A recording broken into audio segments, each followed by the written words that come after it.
Hello বন্ধুরা, তোমরা সবাই কেমন আছো? আশা করি ভালোই আছো। আমি ফিরে এসেছি, আবার কুকিং ভিডিও নিয়ে চলে এসেছি। আজকে আমি দেখাচ্ছি বর্ষার ইলিশ মাছটা ধুয়ে নুন হলুদ মাখিয়ে হালকা করে ভেজে তুলে নেব। ওদিকে হলুদ সর্ষে, জিরে আর কাঁচা লঙ্কা শিলে বেটে তুলে নেব। ইলিশ মাছ যেভাবে ইচ্ছা সেভাবেই রান্না করা যায়, কিন্তু আমি একটু বাটা মশলা দিয়ে রান্না করে টেস্টটা একটু পাল্টাতে চাই।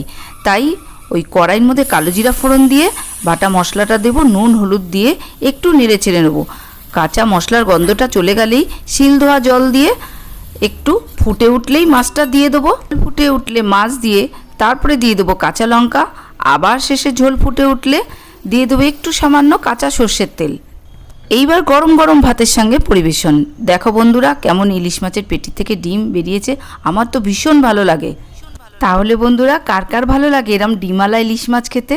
ছোট্ট করে একটা কমেন্ট করে দিও। টাটা।